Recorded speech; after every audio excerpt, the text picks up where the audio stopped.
Howdy, and welcome to Popular Liberty. It is June 17th in the year 2022 of our Lord Jesus Christ. And, we've got a good show for you today. So, this chapter, we're going to have to split it into two because I have had, I'm highlighting basically every other line, and Lefebvre is really, really good at almost getting it right here.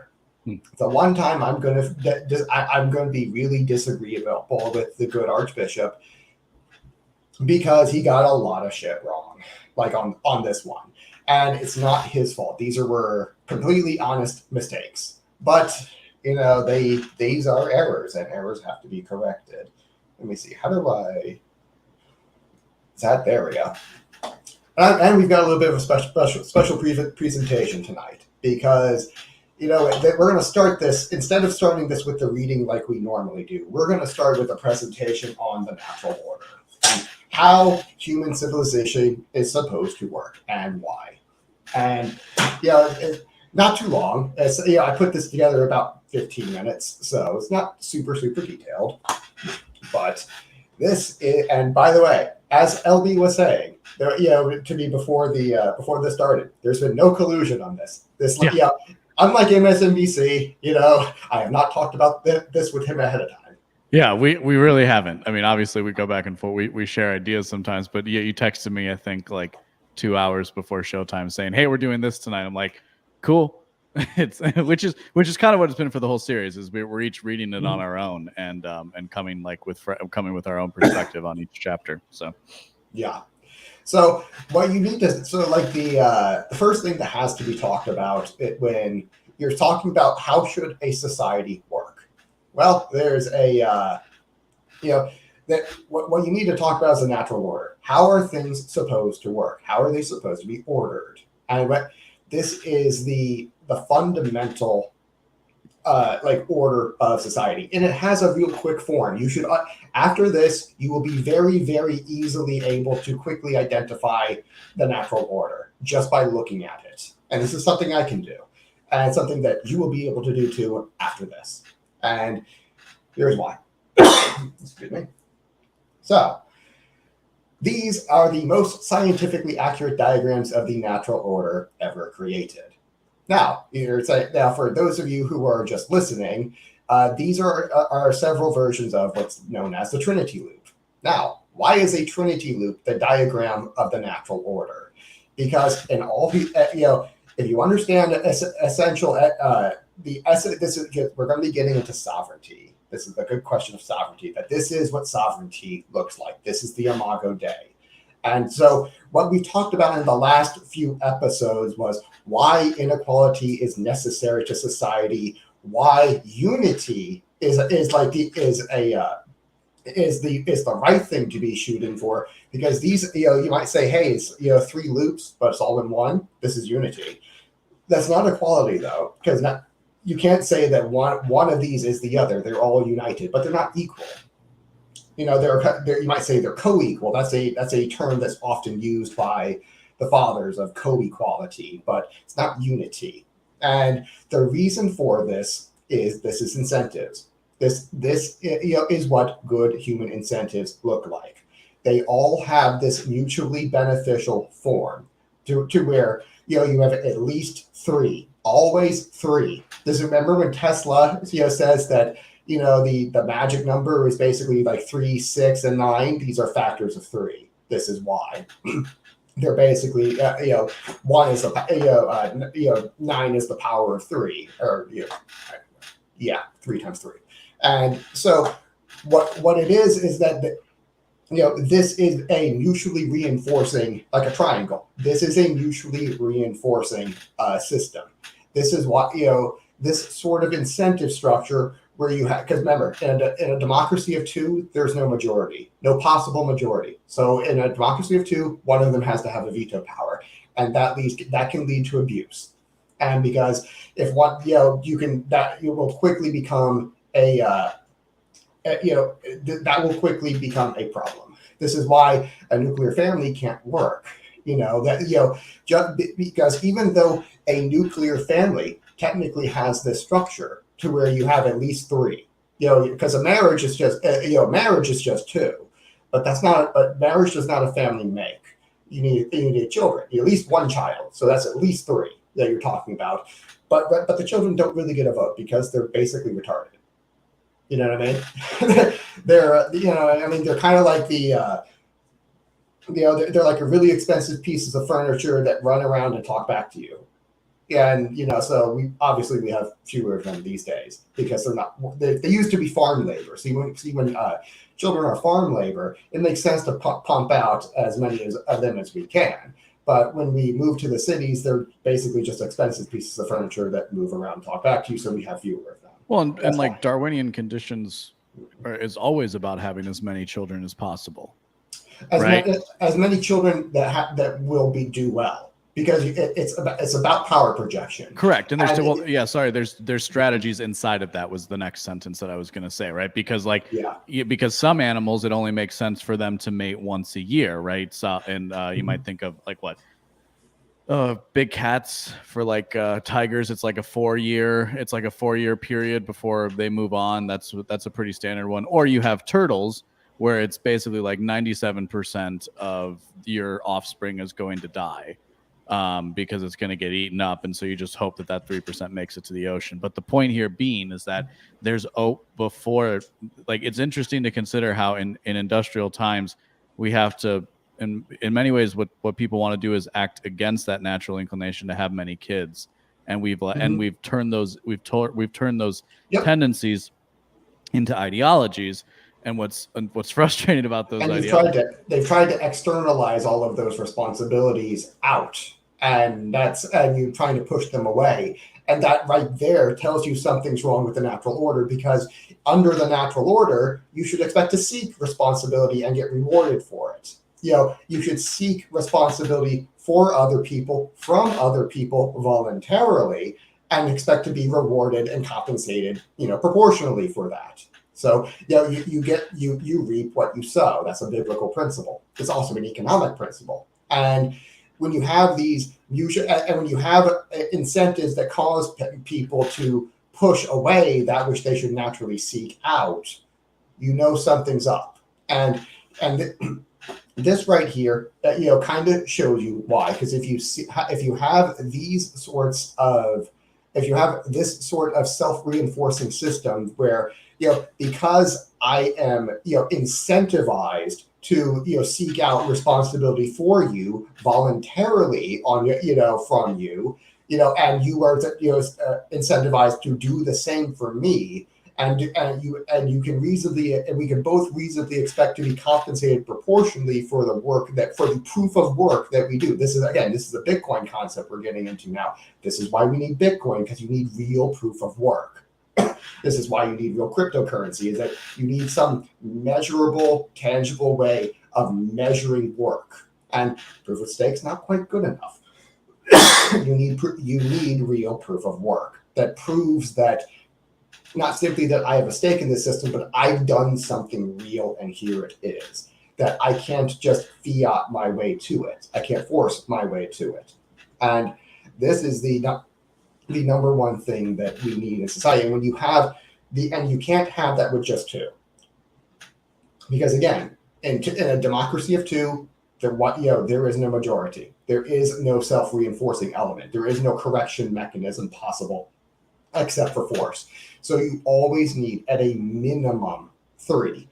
But you're also going to need, so that trifold system, that trifold form, this is something that you will find in every single successful organization, to where these are not the same, but they have mutual interests. Because this is what mutual interest is, what sovereignty looks like. This is why the individual cannot possibly, it is illogical, irrational, to say that the individual can possibly be sovereign, because he cannot fend for himself. Men cannot do that. Sovereignty is in my relationship to other people, not in their inability to aggress against me, but in their unwillingness to do so, because it is not in our mutual interest, not simply in their individual interest, but in our mutual interests. Because we are mutually obliged to each other financially, economically. Our incentives are reciprocal. This is what sovereignty actually consists of. Sovereignty is in the relationship, not in the in that mutual obligation, that mutual benefit. This is what sovereignty consists of. You find this in every successful institution, in the family, where you have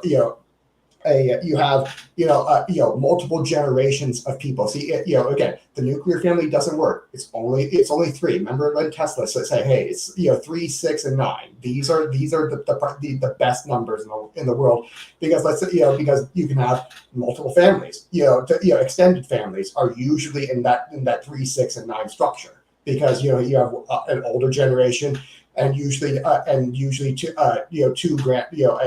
second generation and a grandchild generation, and these are the things that sovereignty consists of. Excuse me. Now, in a corporation, I mean, I've talked about this repeatedly. You have you have three groups in a corporation. You have the management, you have the shareholders, and you have the customers. And each of these three is mutually obligated to the others to try to do better for the others than they do for themselves. And the reason, and with like the customers and the management, they're trading, again, proof of work at every stage. The shareholders are the ones who have that proof of work that gave the capital that started the company. And this is what the management then turns around, uses, mixes with their labor. Again, further proof of work that again then gives the builds the products that are then traded to the customers, who are also who also have their own proof of work money that they are trading as capital to the management. And because of this mutually obligatory system, but that has proof of work at every single stage, that is actively seeking the greater benefit of the other two groups more than itself, this is how you get a self-reinforcing system. Now, what happens when something goes wrong? And you see this again with the Catholic Church, that with the Catholic Church, this is the oldest corporation in human history. It is also the only one to actually adopt this corporate structure.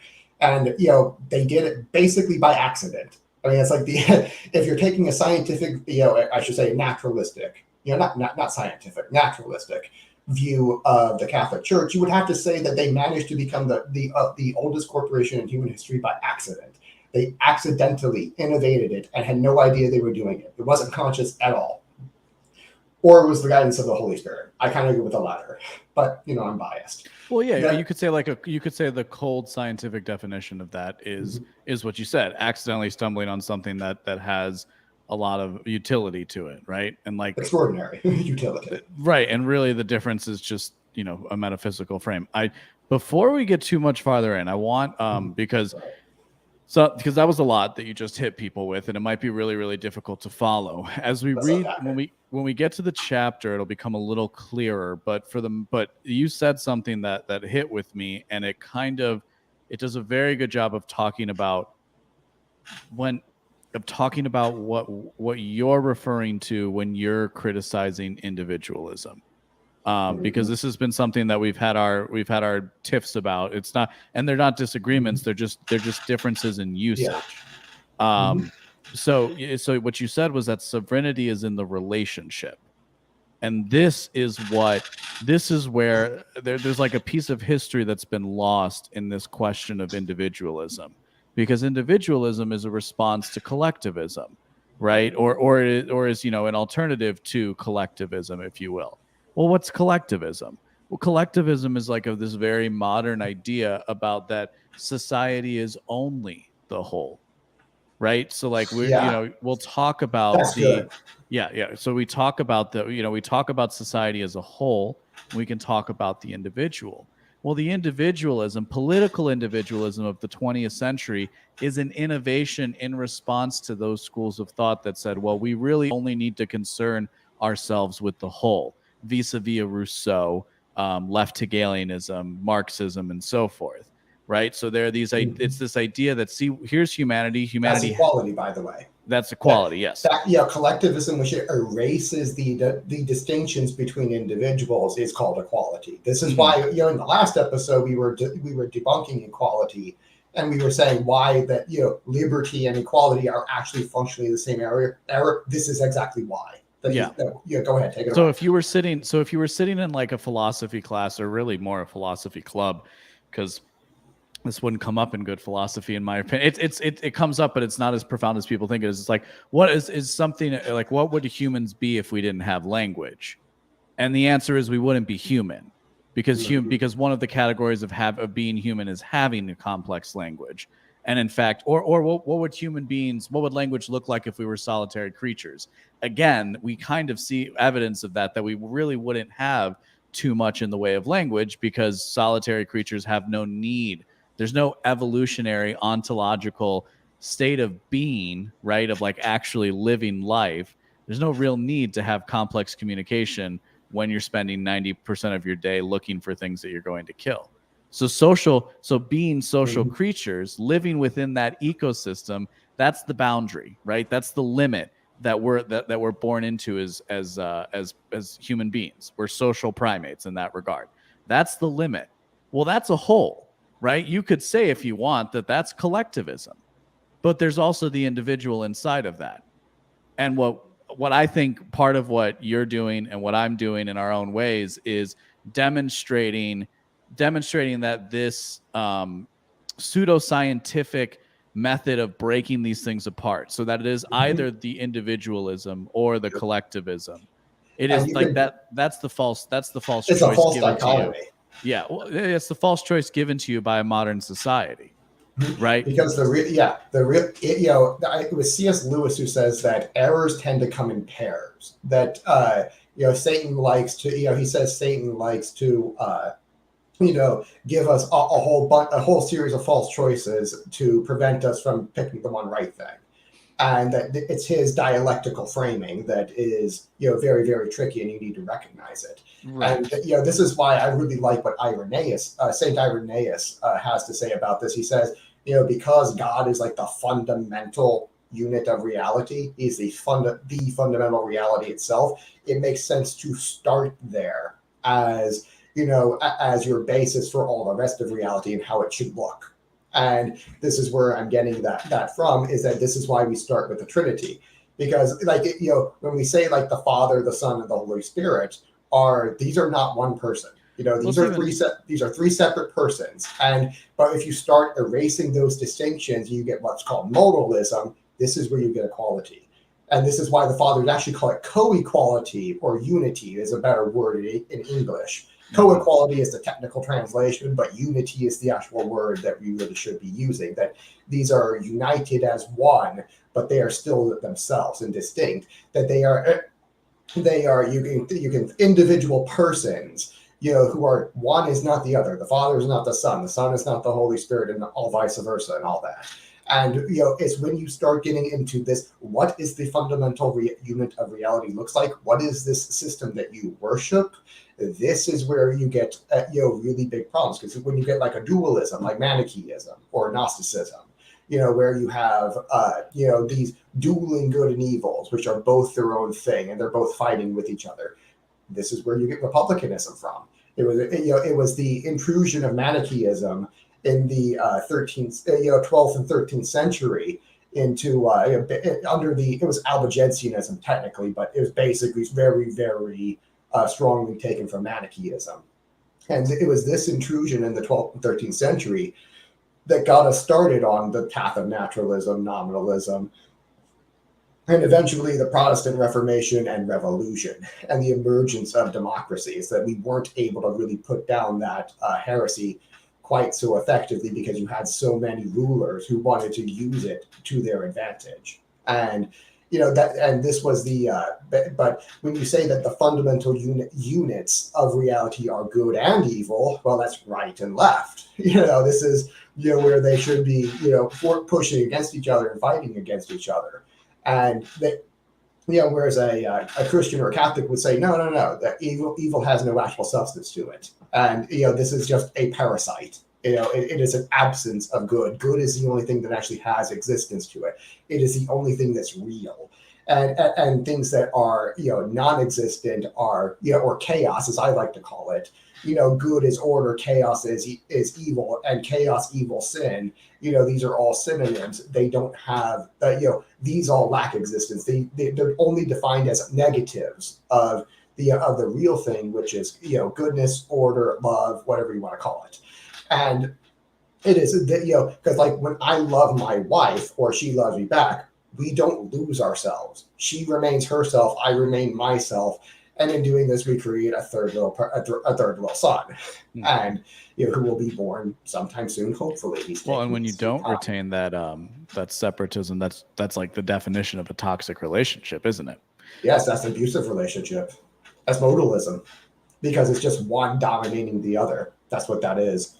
And you can see that when the lines start to blur together, that when, like in a corporation, when you have management and shareholders and there's not adequate separation, where the management is the shareholders, this is when you get like looting of the company. This is when you get like, even like in accounting, they say, hey, we need to have separation of duties. And even in just the accounting department, so that one can do the work and the other can verify it. And this is how you stop fraud from happening. This is how you stop embezzlement from happening. And there's so many areas where what you need is mutual self-reinforcing incentive structures that are at least three. It takes at least three people to make sovereignty. Sovereignty is not at one, it's not at two. The minimum floor is three, and even then, you really need three sets of three. So all right. I'm just kind of playing with the words for the fun of it, but two is what you need. Two is the first minimum, right? One means you cease to exist. With two, enough. There's the potential for three. So you have because you have to be continuing on to it. Yeah, but if you don't get to that third, you're basically both just individuals who are going to die. Right. You're basically just a one. Right. So the point is one, the atomism, right? Atomism, we might say. Atomism is always a mistake in that because of that regard, because it's not the case that everything is separate from the other thing. It's the fact that it is the fact that we are connected. Basically, it's individualism, dualism, Trinitarianism. Trinitarianism is sovereignty, and Trinitarianism is sovereigntism. Dualism is like republicanism and democracy, and there is no, again, because there is no majority in democracy, this is why it ends up in force. That's dualism right there, and individualism, you're just dead. And so it is that three structure that triplicate structure, that Trinitarian structure that is unified. Yeah, and the Trinity knot, right? The Trinity knot predates Christianity. Yes, we had the cult of the Pythagoreans in ancient Greece, which was studying sacred geometry. This has been, you actually see this pop up cross culturally. Everywhere. Which is like, for again, I like to, I think you speak really well from a theological frame, and I just like to just insert that not even the scientific, but I guess the scientific, philosophical, historical, mathematical, the cultural. Philosophical and historical context, and like the anthropological one of just the idea of studying, disparate cultures and what phenomenon do we across from them, right? Because three is actually, to your point, the base unit. Without three, there is no future. Yep. It starts with one. But it really starts with two. It has to start with two. It can't just be one. Yeah, I mean, you can have Adam and Eve. Eve proceeded as a cause from Adam. And from her, for really the both of them together, you get the rest of us. And again, you also have like the Father generated the Son, and they both generate the Holy Spirit as one spiration. And it's that triplicate structure right there. That one is not enough, neither is two. You need three. Three is the minimum. And so and by the way, they're all unified, but because of their mutual incentives, but they are not the same person. And personhood is different than individuality, but we won't get into that this time around. But now let's look at all the ways to get this thing wrong. So, again, this is the Imago Dei. This is what sovereignty looks like. This is not. These are the infinite ways to screw up such a simple concept. Now you think, how about, 3 is correct. Anything that's not that, not correct, or at least not like a multiple of 3. And so if it's 5, it's wrong. 4, wrong. 7, wrong. It needs to be like 3, 6, 9, or some multiple there, or some multiple of 3, essentially, because otherwise you're dealing with an incomplete person. Because remember, man is made in the image of God. In other words, we're meant to have this family structure. This 3, 6, 9 structure is what we're supposed to have. Anything that's not that is going to mess up. So we have democracy. What is that? That's dualism. Again, that's the 2. That's that error, the dualism error. Because now what you have is, because there's demos meaning like village or people, and kratos meaning strength or power, but it's more like brutality. It's closer translation like brutality. So democracy in English effectively means brutality of the people is your form of government, because majority rule, majority beats the minority, and over the head with a billy club most of the time. And this is why, because it does not have that Trinitarian structure to it, it has a dualist structure to it. Now you have that problem, to where these are meant to, we're supposed to have a self-reinforcing system, but instead we have like more of a civil war system. And that's not the natural order. Again, the natural order is mutual benefit, founded in truth, things that are real. It's not that idea, and theocracy, next problem. So what is this? This is modalism. This is because you have the church and the state. There are like 3 or 4 institutions. All of them are made up of the one institution, which is the family. The family is like the base unit of human society that all of the other systems of society are made from. So you have, what are some of the other systems? We have the market. That's the corporation that we talked about. It has those 3 groups. That is the shareholders, the management, and the customers. And we also have the state, which is, again, supposed to be a corporation. We've talked about that before. We're going to hit that really hard today. And that is supposed, again, the state is supposed to have shareholders who have proof of work. They deserve to be there. They have merit. And the more votes they have, the more merit they have. And all based on a proof of work system. So that like monetary system, to where I can't just fiat my way to merit. Can't do that. No, that's wrong. That's fraud. And fraud does not meet that mutually beneficial system. Me defrauding you does not benefit you. That's how you know it's wrong. Because it's supposed to be, because mutual benefit, trifold mutual benefit is the natural order, the name of the game. And so when you have theocracy, to where you have the church, which is also supposed to have that corporate structure, religion. Well, what happens when you make the church and the state the one institution? That's modalism. That's wrong. That's not correct. They're supposed to be separate institutions, but separate but united. That's the point. Is that they're not like it's not like separate but equal. It's not like separate in its entirety. They're supposed to be separate but united. That's the that's the optimal. That's the natural order. That mutual benefit. This is why you need a private statecraft that profits from implementing the church teaching in clever and prudent ways with ever greater wisdom, et cetera, because this is what in fact produces profit. And we've talked about that on episode 5. I won't get into that quite. I will get into it a lot more later. But right now, this is this theocracy right here, where the church is the government, like it is in Iran. This is the problem. This is a problem of modalism. This is of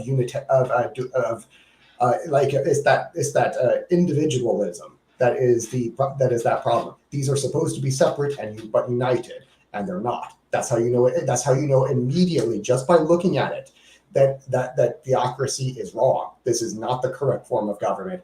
This is what sovereignty looks like. This is not. This is not. This is definitely not.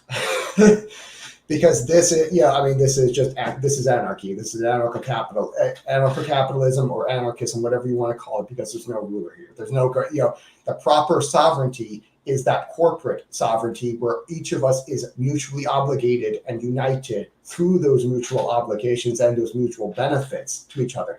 This was the problem that feudalism has, is that they had mutual obligation, but very limited mutual benefit, or very one-sided mutual benefit. This was why feudalism fell apart. and that in favor of capitalism, which had a much better system of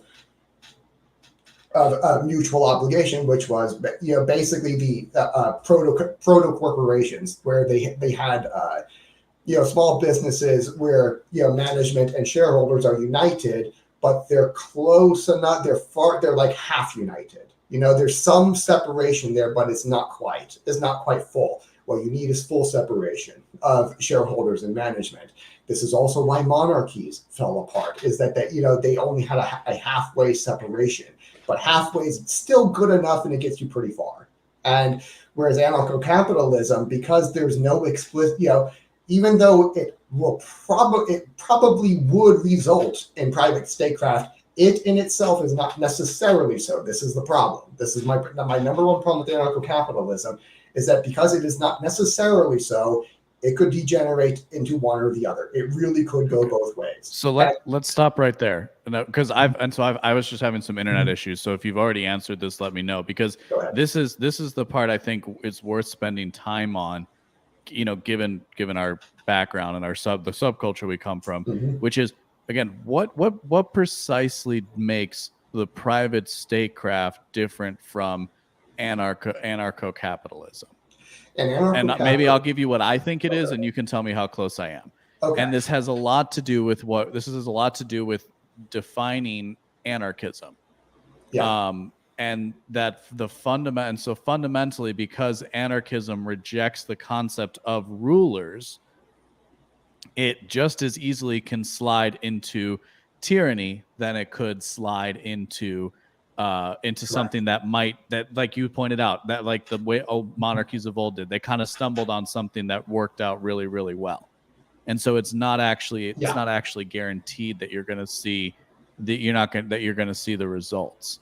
Yeah. Whereas when you have a system that recognizes rulers, again, this is the distinction that the anarchists make, right? Anarchy doesn't mean chaos. Anarchy means without rulers. But they'll follow it up with, say, like, okay, but you can have private but there are natural leaders. Right. That's a contradiction. That's a contradiction in terms. It really is. It's like you're playing with you're a leftist playing with language. Because you can't say that because literally everybody, I made this point earlier today. Literally everybody else sees the terms as ownership and rulership as basically synonyms. Owners and rulers are virtually synonymous to everybody else. Why? Because the owner is the ruler of his property. He has an exclusive monopoly on how it's going to get used, what the rules are, and the enforcement of them. And he can make all of those rules, and he has every right to do so. And so if you were saying that that's not rulership, it's like you're just a leftist playing with language. This is why I say it should be called monarcho-capitalism, because that clears up quite a lot of the confusion. And because it's not that there are no rulers, it's that you actually have like a crap load of rulers and a crap load of rules. And that's the thing. Well, but isn't that precisely? But isn't that the point that they'll get to, right? The people who have done the work to flesh this out, right? Yeah. Leave aside the idiots on Twitter. The people who have tried to do the work of fleshing out an anarcho-capitalist system is they invariably, and this is again kind of, we read this in the book too, with the whole thing of like, liberty from all things, except like there's a social contract, because otherwise this doesn't really work. And that betrays, and I think what that shows is, well, maybe we don't need to be, do we really need to be holding on to a word like anarchism, right? And I said that on one of our last streams, where this private statecraft to me sidesteps the entire question of anarchy altogether. Correct. Like, I could, people can live in various degrees of autonomy. People can live in various degrees of autonomy from a central order. And I think people would perceive that reality as anarchy under the modern definition of, oh, well, it's really all peaceful and it's really all about rules, just voluntary ones. You see what I'm saying? It's like there's just been this idea set that people can go and play in with, namely anarchism, right? This broad field that basically lets people say whatever they want, which is part of the flaw of it, which is what I'm trying to elucidate. So there's the difference between, so people mistake autonomy with anarchy in that regard, we might say. Well, there's several major problems with like anarchism, or saying that capitalism belongs anywhere near anarchism. Is this is like the point we were making in the last episode about necessary inequalities, is that again these are the same exact error because they're presuming naturalism. And because you're presuming naturalism, you're presuming you don't have any higher obligations, than only to yourself. You're assuming that your property rights come from yourself and not from a higher being. And because of this, it actually has real temporal consequences. Because now that you're saying that, well, okay, all of this stuff comes from myself, well, then that means it's just your opinion. That means your morality is just your opinion, and the commies are right. And that the commies can, say that, well, our opinion is X, Y, and Z, and that your property ownership, whatever, is that's just your opinion, and we don't share that opinion, and we're going to force you off. And that's because it is understood that, hey, if there's no objective morality, there are no rules, and there are no rulers for that reason. And this is why that the saying that there is no God naturally leads you to actually, there are no real rulers. There are no real rules. There's no possible real rule. That's illogical to say that there are real rules. There's ownership therefore becomes irrational. As a concept, you couldn't possibly justify it. You can say that there is objective morality, but you have no justification for it.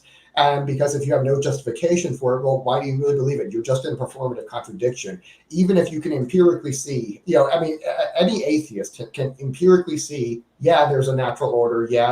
There's real objective morality that's not an opinion. But they have no justification for it, and so because of that, the commies end up being logically correct. That this is where that I'm for those who are just listening, I'm hovering over the anarcho-capitalist flag. This naturally leads to a picture of Antifa, and for those who are just listening, and this is the problem with that. This is where that leads, is that because again, natural order is supposed to have a 3-6-9 structure of interlocking mutual obligations of groups of 3, it starts with the family, then it builds into like the nuclear family. Effectively, it builds itself into an extended family. That extended family then interacts with the market, which is like the corporation, which again is a group of 3. It interacts with the state, which is supposed to be also a corporation, right? That is the owner of the realm, who is the real private property owner of the realm. That's why they're the legitimate ruler, and they make a real profit off of it. Through that mutual exchange, and by creating value in a society people want to live in. We've talked about that on episode 5. And then the family also interacts with the church, which is also a corporate structure, and they're one of a kind. They're the only church that actually has that corporate structure. And so when you have that, that 3-6-9, natural order structure, this not because hey, we also all of that interacts with God, who is in himself a Trinity. He is not, he is unified. But what's up? Or what's up? From the window to the wall. Sorry. Okay, yeah. Basically, this 3-6-9 structure is is what the natural order is actually supposed to look like. This is and this is not, because this presumes that really doesn't exist. It's actually anarcho-capitalism is a performative contradiction, where it's assuming a real morality, or it's assuming that these are just kind of norms. And and by the way, that's the only defensible position for like libertarianism or anarcho-capitalism, is that the objective morality is kind of bullshit, doesn't really exist. This is just like a way of minimizing conflict because we subjectively don't like that and we don't think it's good for us. And you're actually using a consequentialist justification for it, which is consistent. Like, okay, you can justify that naturalistically. And that's actually a consistent way of doing it, but ANCAPs tend to hate that because they want to claim it's the first principles, like the NAP and everything. And I'm sorry, the NAP is completely bullshit and indefensible. This thing is not defensible at all because of its presupposition of naturalism. And so it does not work. This is why I say they should call it like monarcho-capitalism and base it on a Thomistic structure instead of Kantian. is also based on Kantianism, which is another can of worms in and of itself. But it really should be based on Thomism instead of Kantianism. If you had a theory of property rights, like Austro-Thomism, basically, that was based off of a real theory of property rights, that would be a much better, a much better version of what is called anarcho-capitalism, but really should be called monarcho-capitalism. And I do say Hoppe, like a guy like Hoppe, even though he calls himself an ANCAP, he's really a MONCAP. It's like when you understand what he's getting at, it's like I'm not sure how much he really believes he's an atheist, because like everything, like all of his everything, his conclusions, like you can't get there from your presupposition. You can't. It's like that, you can't get there from a purely consequentialist perspective. Like this shit is simply not going to work from an atheist point of view. It's not logical. The commies are actually the logical point of view. If you're an atheist, it's just not. And so you cannot get to this from here. It's like he's really trying hard to reverse engineer a monarcho-capitalist perspective, and I feel like he's like skipping steps and making assumptions that, like, gosh, there is like, buddy, come on, just admit it. Anyway, but I want to move on because one more. This is like classical monarchism. Let's talk about why this failed. Why it worked and why it failed. Why it worked is pretty good, because actually when you had it emerge in the West kind of naturally after some barbarian invasions and after Rome like basically shit the bed and died. What happens is you had the first group of kings called the Merovingians around the 5th century, who came in and took over. And by took over, I mean invaded. And so gradually these Merovingians, these first generation of kings, they actually have a very, very successful, they adopt Christianity, they understand this Trinitarian structure, and they start trying to build it. And what happens is that you get basically a Davidic kingdom, which is like, again, kind of the image of the Trinity, kind of, where, these are not the legitimate property owners, they're invaders, but they're trying to pretend like they are, and they're doing a decent job of it. And so what they do is, they adopt this kind of corporate structure. But there's problems because there's not really, because your shareholders really are limited to the royal family and the extended family of the Merovingians. And that's not quite correct. You need real access. See, part of that is, part of the whole proof of work thing is that you have to maintain it. The reason there's proof of work there is that that's proof of merit. That's proof that you need to be there, that you have a real reason for being there, and you have a real, ability to keep staying there. And so what happened is, as the generations wore on, you got, you went from kings who really knew how to conquer and fight, and they had armies that were really loyal to them. And you had and that they had this class of prime ministers who would do the work, the day-to-day work for them. And over time, the prime ministers kind of, had more of the armies, they had more of the merit, they had, that circulation of the elites took over. Basically, where the elites are coming up through the ministerial positions, and they're kind of falling down, and the king and his I should say the royal family is kind of a bunch of pussies, and they no longer have that proof of work. The customers and the ministers, the managers, basically, and the corporation that they had invented had real proof of work, but because there's a broken circulation of elites in the shareholder class, which again, this is not a problem in a publicly traded corporation, but excuse me, this was a problem for the Merovingians, where eventually you get what was called the Carolingians, and Pepin the Short, who is one of my favorite characters in European history. And because he's got the first of the Carolingian dynasty, he's the guy who writes a letter to the Pope saying, the royal families, they're not really in charge. And is it, it's like, I'm the prime minister, I'm the manager, I'm the one doing all of the work, I have all of the power, and all of the armies report to me. How is it right that they're the kings and I'm not? And he writes this letter to the Pope, and the Pope knows exactly what he's talking about. And the Pope's like, yep, I see exactly where you're coming from and where you're going with this. And instead of fighting you on this, I'm going to rubber stamp it.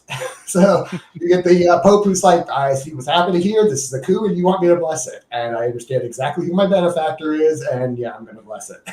So you get the Pope to benefit to basically bless a coup of the Carolingian dynasty by, I believe it was Pepin the Short. It might have been his father. It might not have. But pretty sure it was Pepin the Short. I might be wrong. And so you get him who is the first of the Carolingian dynasty, and it's his son Charlemagne that is the first Holy Roman Emperor who unites all of Europe, and unites it permanently, basically until his sons take over and fuck the whole situation. The kingdom come.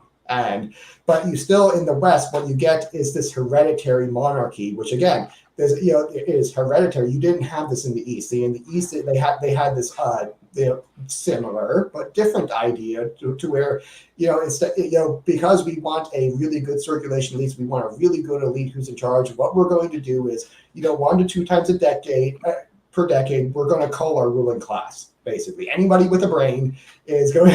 Basically, it was a free for all. So when the emperor there was a far more sufficiently correct me where I go wrong here, but another big delineator from the East to the West, and Byzantine, interesting enough, is kind of the crossover, but just as in the East, there was a higher degree of bureaucracy and respect for bureaucracy, right? That's the whole Confucius, right?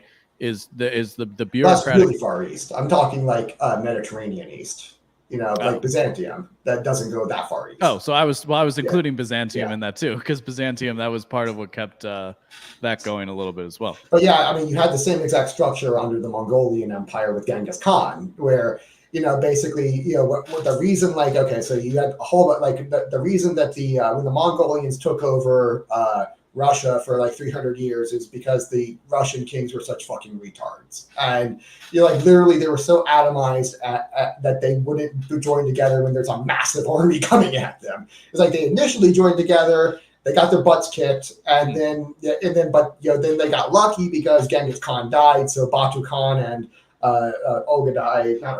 Subutai had to go back for the funeral and all that. And then they came back, and then started picking them off one by one instead of together, because when they coming off, because they decided that's that bastard over there. It sucks for him that he's getting invaded, and then all of a sudden he's the one getting invaded. Oh my God, come help me! And they would, and all the other guys that bastard over there. And so, it sucks for him, and then it sucks for him until it sucks for me. And so they got picked off one by one, and then ruled for with an iron fist for 300 years. And what eventually happened with the Mongolian Empire in the Crimean Khanate was that because again, they could not hand their kingship or their rulership down from father to son. They couldn't hand it down, they couldn't keep it in the family. It was a free for all every time a Khan died. Well, that kind of incentivizes assassinations and all these other problems. And so what happens is eventually there's 1 year where you get 23 Khans in the Crimean Peninsula. And so they're literally anybody with a brain, anybody who's even kind of remotely competent at maintaining power dies. and so eventually you get one kind of decent prince who's halfway competent who manages to beat the Khans because they've been killing themselves for all year long.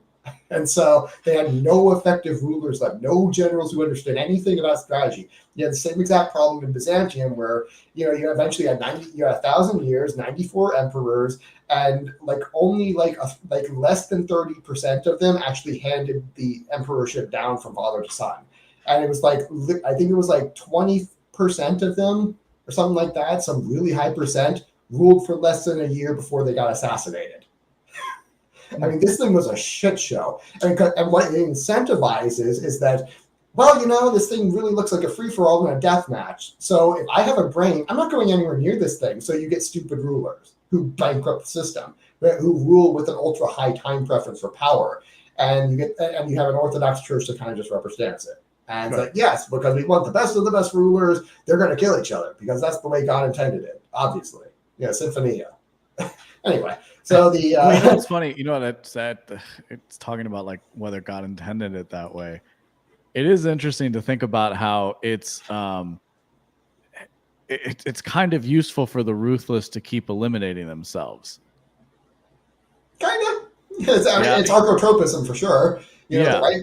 But but again, it's like when you're bankrupting the whole civilization. Basically, by the time the Crusaders rolled in, the Byzantine Empire was extended like maybe 30 to 50 miles outside of the walls of Constantinople and no further.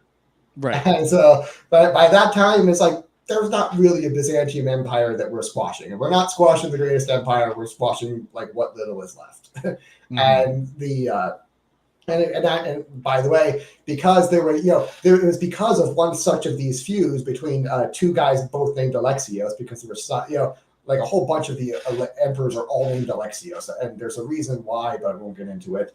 But what ends up happening with the Fourth Crusade, why it ends up sacking Constantinople instead of Alexandria, is that you have an emperor who gets dethroned by another emperor, and he's really upset, and he goes to the Pope, and in Venice, where they're massing for a Fourth Crusade against Alexandria to try to retake Alexandria. And he's like, hey, I'm going to give you an absurdly huge amount of money from Constantinople if you put me back in charge, and I'm really going to reunite the churches. We're going to endorse the filioque. We're going to be kissy with the Pope, and all these great things, all these promises he has no possibility of keeping.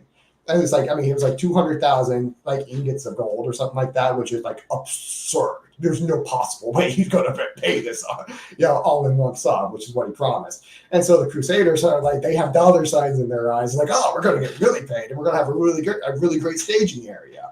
And so what ends up happening is they're like, all right, we'll divert the crusade and go sack Constantinople and put the rightful emperor, wink, back in charge. Pope gives him his blessing, and it's like, all right, we're going to reunite the church. It's great. All right, no more schism. And he finds out about a year and a half later that, oh, they sacked the city. Oh, fuck. And it's like, oh, instead of liberating it, they burned it to the ground and melted priceless artifacts from the time of Christ down for like scrap metal. And they stole all kinds of artwork and brought it back on the Venetian Navy. By the way, the Venetians were a republic. Shocker. And so you literally had the emperor who made a deal with the Republicans and the warlords, from all over Europe to help put him back on the throne. Didn't pay the Republicans or the warlords, got his city sacked, and this is why Constantinople got destroyed, basically. So literally, it was this shitty system of government they had whatever you want to call it, that was not monarchical at all. It was monocratic. Kratos, again, being brutality or power, not rulership. Arche is ruler. Kratos is power and the brutality of power. And so you had monarcracy, not monarchy. Monarchy was what happened in the West, where you actually had rulers and de facto private property, with a royal family each and every time that acted kind of as pseudo shareholders. But because there's not that many of them, and there's not really shares, there's no real entry into the royal family. You have that problem there, where there's a broken circulation of elites. So you've been the system. So you've been. It took me a second. It just clicked, and it's worth spending some time on because of the definition of words, right? Most of the time in modern days, when we refer to democracy, you're breaking up here. You're completely frozen right now, LB. I'm going to keep talking until you get back. But am I back? Where did I cut out? You're back now. You were saying at democracy. Okay, democracy, demoarchy, right? Rulers. Whereas you're talking about democratic means. The actual what was the Greek word that you keep using? Demos and Kratos. It's Kratos. So you're talking about democratic, action. You're actually talking about the manifestation of it, which is where that. So again, because somebody might come in and confuse if they're confused, and I was confused for a little bit, and it took a minute for it to click for me.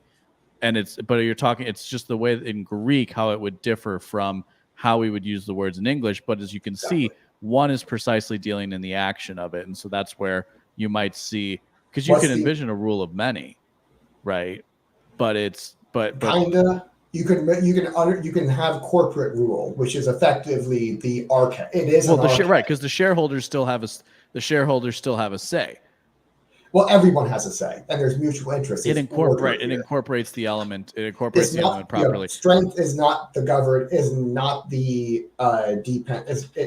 strength is not the independent variable. It is a dependent variable in this case, because whereas in monocracy, basically dictatorship, strength is the independent variable. This is the one that gets changed.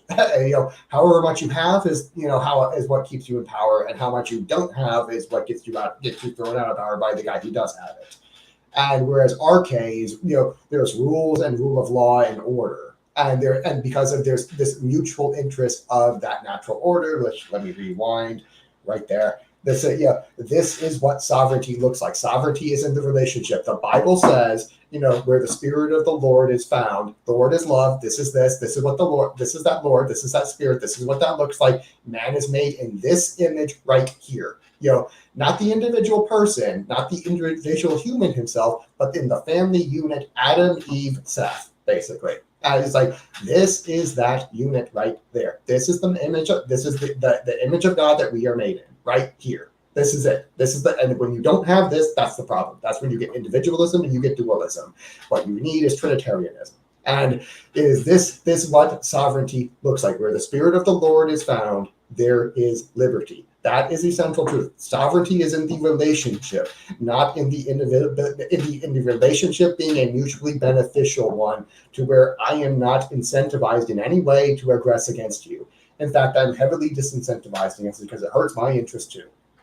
And this is what sovereignty looks like. Where I am a good person, you are a good person, and we're going to make babies together. We're also going to grow up to be good people, and we're both raised by two good persons, our parents, who are going to assist us in our relationship and raising our children, and teaching them, etc., etc. That is what sovereignty looks like. Sovereignty is at that extended family level. Anyway, and so if you're having to use force, kratos, power, brutality, basically democracy literally means brutality of the people, or power of the people, or power to the people, something like that.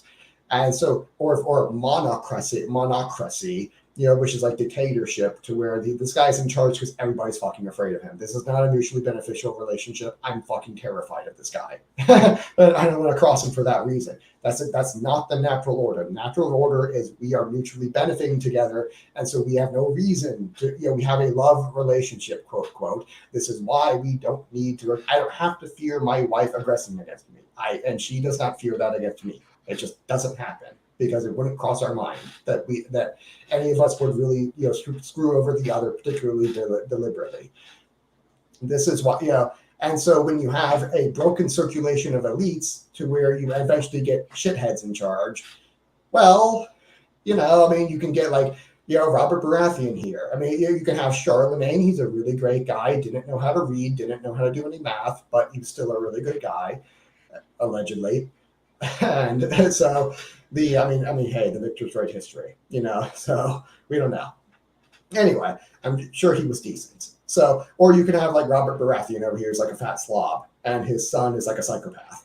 So, it's like you get, this is what you eventually get as that decadence, that laziness, that powerlessness and helplessness, and possibly psychopathy.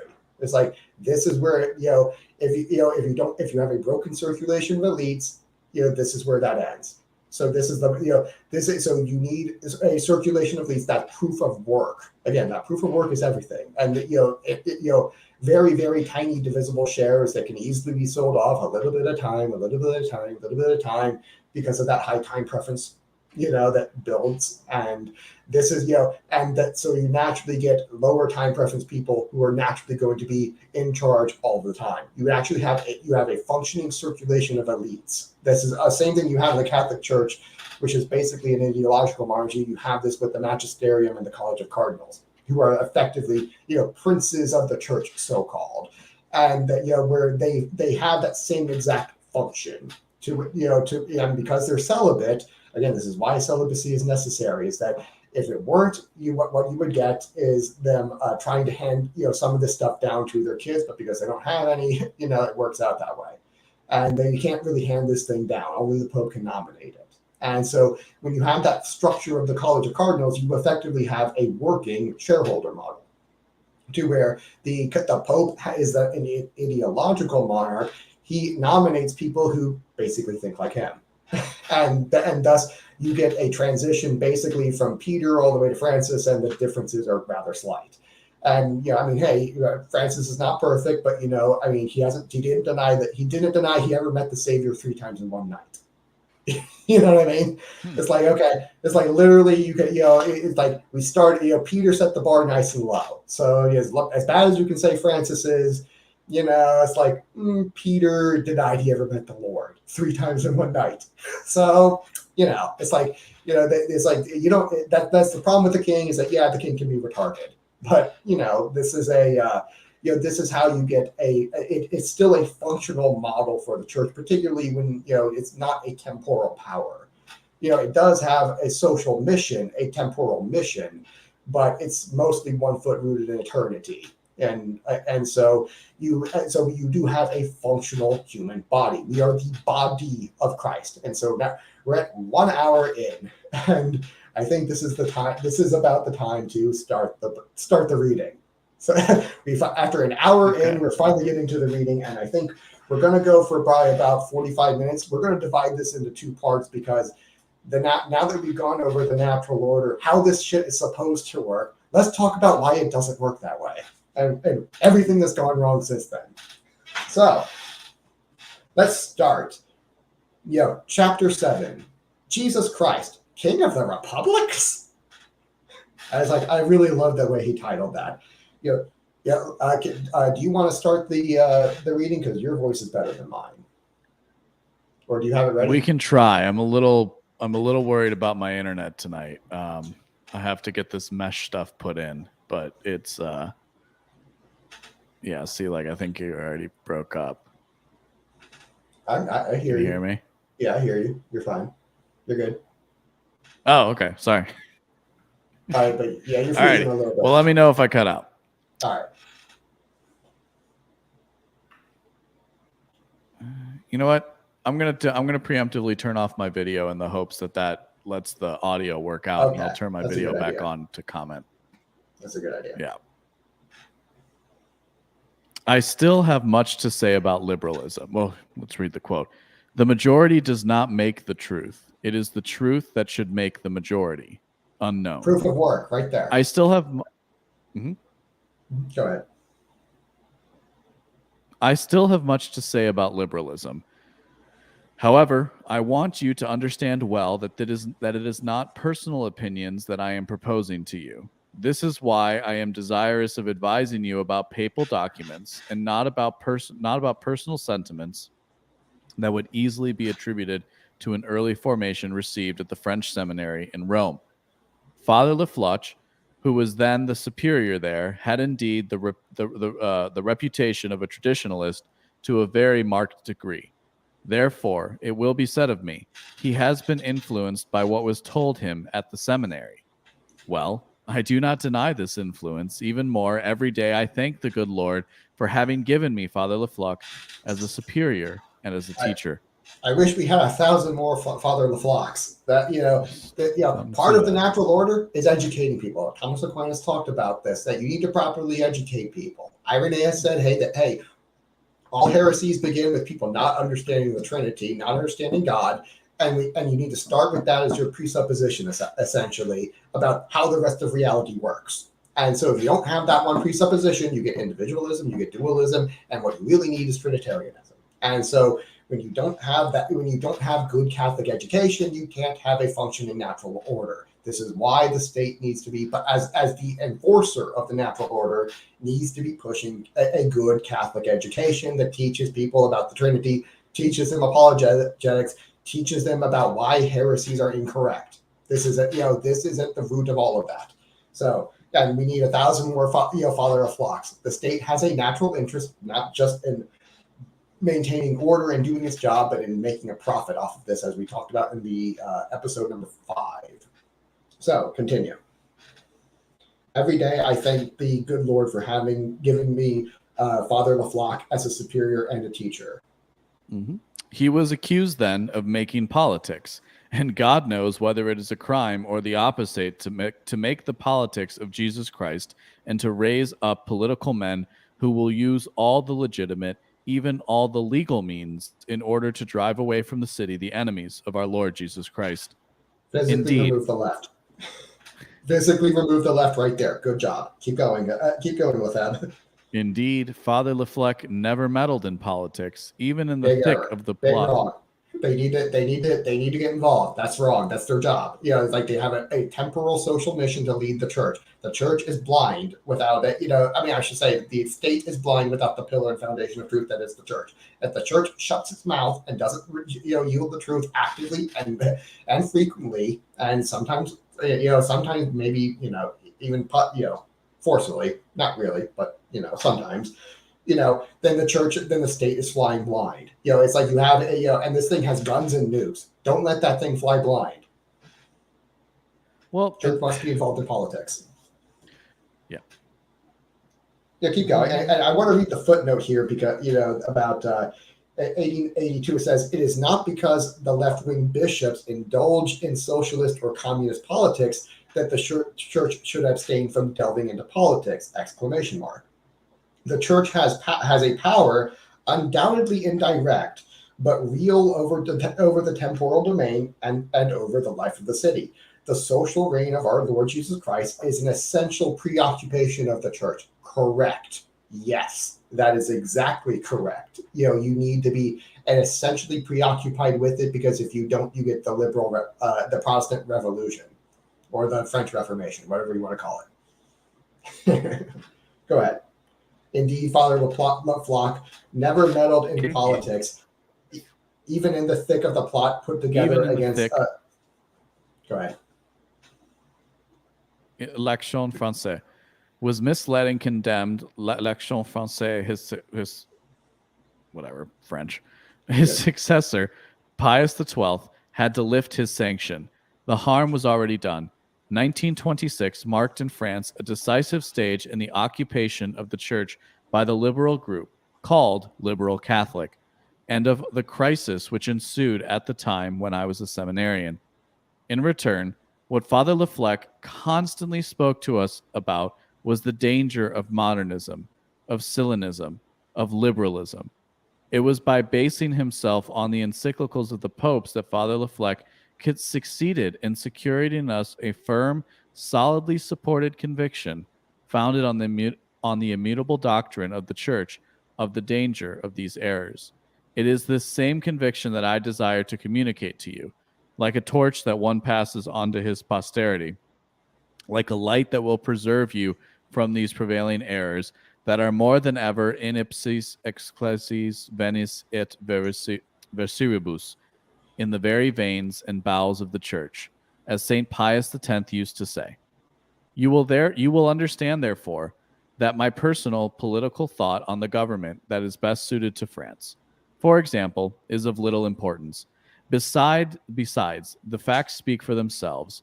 What the French monarchy had not succeeded in doing, democracy has brought into being 5 bloody revolutions: 1789, 1830, 1848, 1870, 1945.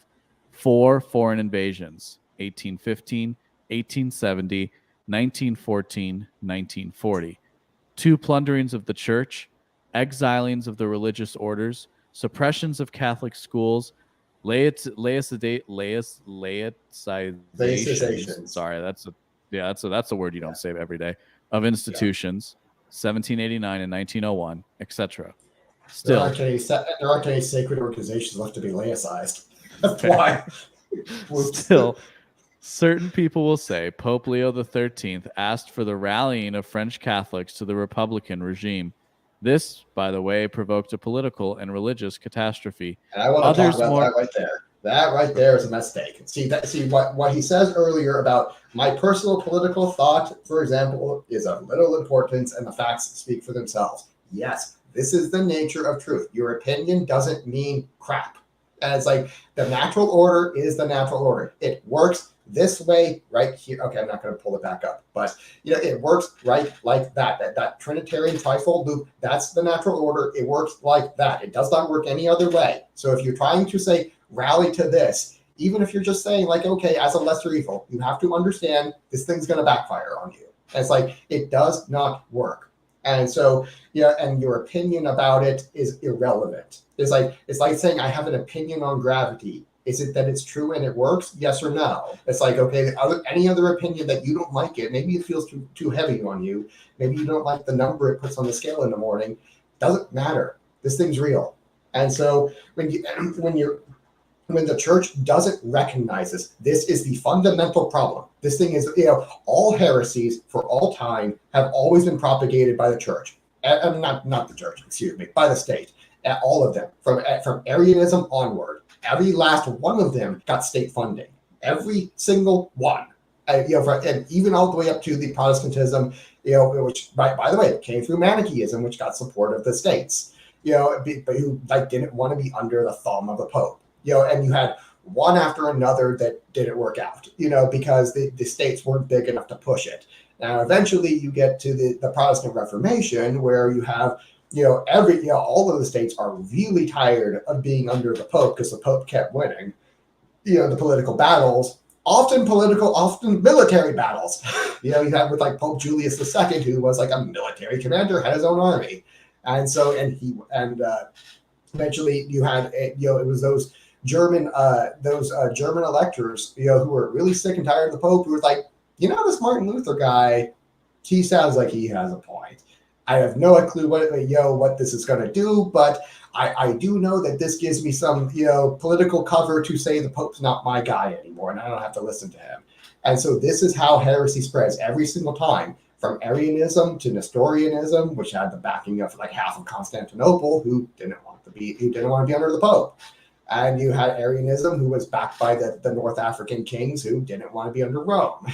And you had the like Manichaeism, which was kind of a dualist religion, wasn't really backed by kings. It was backed by a bunch of anarchist sects, who didn't want any sort of king, and they got crushed. And so Manichaeism was never particularly successful for that reason, because again, it's a dualism thing. And so every single time, if it's a successful heresy, it's getting pushed by the states. And if it's not a successful heresy, it didn't get pushed by the states. So having the state in working order, in the natural order, makes all the difference. If you don't have that natural order, heresies are going to spread. You get liberalism this way. Okay, individualism leads to liberalism. Dualism leads to liberalism. Trinitarianism does not lead to liberalism. That's how that works. It doesn't work any other way, and your opinion is irrelevant. Now, so when Pope Leo the 13th asked for a rallying of the Republic because whatever was coming was worse, that shit backfired, predictably. Others, moreover, criticized this act of Leo the 13th by qualifying it, as well as its author, as liberal. I do not believe Leo the 13th was a liberal, or even less a Democrat. No, he simply thought that he was forming a good political combination for the good of religion in France. But it is clear that he was forgetting the irredeemably liberal, Masonic, and anti-Catholic origin and constitution of French democracy. So what I was thinking of reading this part in particular, and introducing the elements of time, right? Both from Leo the 13th to Bishop Lefebvre, and then to today. And this is where, and we've basically seen the stable elements of society, right? There's a few different people will call it the large middle, or the right, or just basically people who want to live their lives in general peace and what prosperity they can find, right? Order. Yeah, right. Live under the natural order.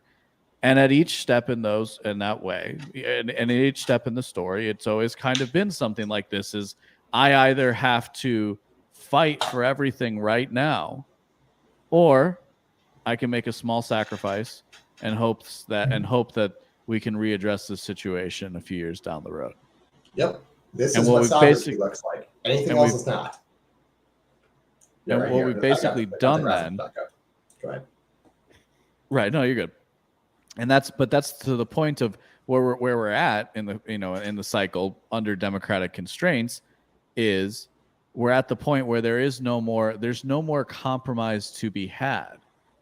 And in fact, the heresy being pushed by the regime, if you will, is far more destructive than you could have even thought that they would. It's far more destructive than even communism because it's attacking the soul.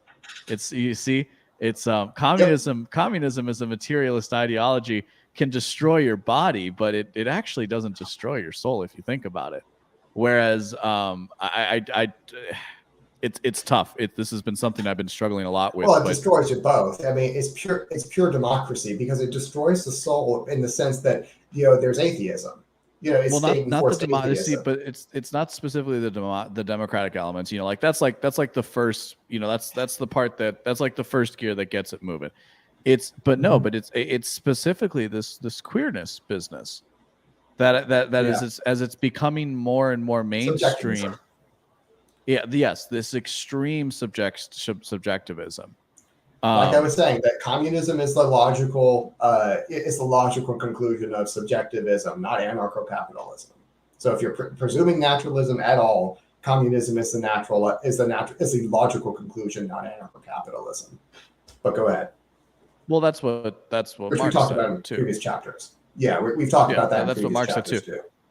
too. But in particular, what we're getting at here is again this is I'm struck. Where was it? It's this business of Pope Leo making the compromise and saying, go Hmm. ahead, go to the Republican form of government in this instance. I don't know if a French king would have made things better. That's not really what I'm saying right now. What I'm saying to that. What I'm saying is where we are now is we're mainstreaming an ideology that that is I become Yeah, more convinced is designed to dismantle like our like our soul, like our very literally being. It's literally yeah, designed to destroy our very being, and you see it in the way people dress as a result of adopting it. You see it in the way people act as a way of adopting it, and yeah. it's striking. It's striking to me, and it's something that I've been struck by, and What, it's so yeah. what happened with Pope Leo? I can tell you a little bit about that story with Charles Maurras. He was basically like proto-fascist, but in a very, very Catholic sort of sense, like Austro-fascism, kind of Catholic. And he was smeared as a naturalist, and he was not a naturalist. He was pretty good Catholic, and the and so what happened, and this was why Pope Leo condemned him. And when he found out that when the later Pope, as you mentioned, he mentioned that Pius XII lifted the sanction, lifted that because he found out later that, oh, we were actually deceived about that. He wasn't a naturalist, and naturalism was the reason he got.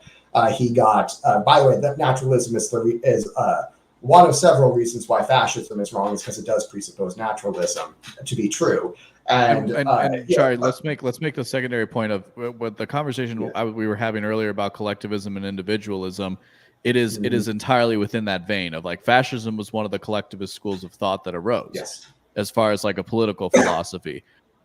So yeah, Yeah. we're actually again we're basically just going to take a step to the right here. You guys keep doing whatever. It's like if like, there's like a bunch of people Yeah. fighting in the middle of the street, and it's like you can either jump on top of the dog pile or you can just sidestep it. And I think private statecraft kind of sidesteps the whole dog pile. It does because it's the natural order. And whereas, communism and fascism, they are different errors. Fascism is more dualism, whereas communism is individualism, like full blown obliteration of the individual. It's like this thing doesn't even exist anymore. It's like zeroism, it's nihilism, basically. I guess that's the fourth way you could get it wrong with zero, completely nihilistic, where you have a total obliteration of the individual, and I guess that's another way to get it wrong. So in that sense, even fascism would be better, but it's still really far away from Trinitarianism, and of course their economics is like hot garbage. And so that's just like, it presumes the natural order. That's what makes fascism so dangerous. And so like, it really does presume the natural order, but it's a naturalistic order, Darwinian natural order, not a divinely created natural order that has obligations to a real higher being. And fascists would often, pay a lot of lip service to it. Like Franco, he would pay a lot of good, homage to the Catholic Church and to all of that. Right. And Mises, Ludwig von Mises, who worked for like the Austro-fascist regime, and so like it's like the fascists would really pay natural homage to it, but you really the logical conclusion is kind of Hitler. Right. I might push back a little bit on the point that while it presumes a natural order, it presumes a Darwinian order. Because I don't know that. I think I just don't think because I think fascism that what? It's much more Darwinian, which is the logical conclusion of it. Yeah, because so where I'm getting stuck. Because because the way they'll explain it often is like, a lion has its nature is to be predatory, and we don't say that's that my point. It's fake. That's my point. Yeah. It presumes a romantic order of the universe, more precisely. Okay. It's actually not Darwinian, because Darwinian is scientific. Much in the way taking the Machiavellian approach to politics is scientific. And so therefore what most of the fascists actually do, and why they can sway so many people to their mission, is that they presume a romantic order, a romantic natural order. Like the natural order is there, and they romanticize it. Well, I was thinking like Roman, with all like the Roman salutes and all that, and the nationalism of Roman, because that's all tied to romanticism. Romanticism was like a particular aesthetic tradition that predated Hegel slightly in Germany and had large influence on fascism. And that's why the first time I ever heard Richard Spencer, I knew exactly what he was, which he's just like he's just a renewed romantic. And the romantics are the people pining for the glory days of old. And so we want to achieve those glory days today. Again, trying to bring war to create their own romantic vision of the future. Again, that the distinction now in the 20th century and the way progressivism would talk about Darwinian, you are correct. But I just want, I think given where evolutionary biology how evolutionary biology is caught up, it's worth making that it's worth making that distinction because it has a different meaning now. Okay, you're correct on that. And I actually want to make another point about that, because you brought up the Romans and nationalism as a error this actually is one error of fascism, and that it's distinct from the natural order and how it used to work and how it worked, particularly under the Merovingians and the Carolingians. See, what happens? What was that actually these monarchies, they were super nationalist orders, or really more like supra-nationalist orders, where the king, his mother, and his wife were usually foreigners, and that because they would have marriage alliances, and this is how you secured peace. And so basically, every turn you have supranationalist covenants and alliances that kind of that de facto secured peace most of the time, and kind of worked really, really well until one of them died and there was no more peace. And so you had hostage trading all the time, hostage marriages and stuff like that worked out really, really well. And so you actually had it wasn't national, it was nationalism, but it was like supranationalism or supernationalism.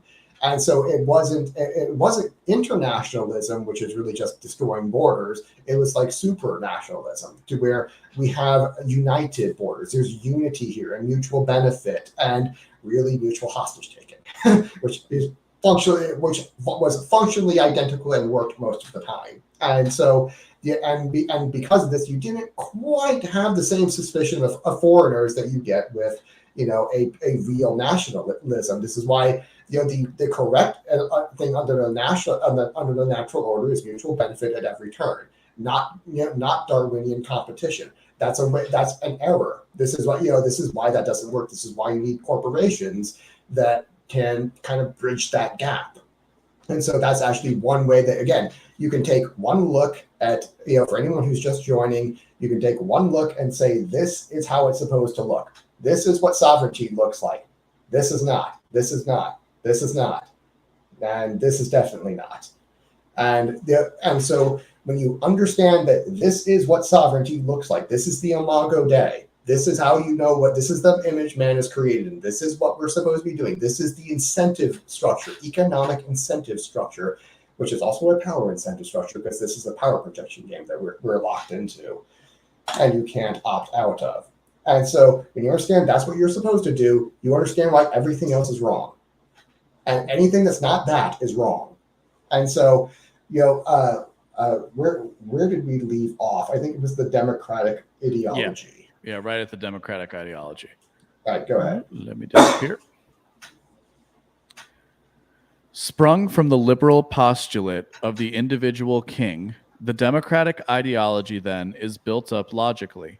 Individuals go into their social state by means of a conventional pact. The social contract, which is, says Rousseau, a, quote, total transfer of every associate with all his rights to the whole community.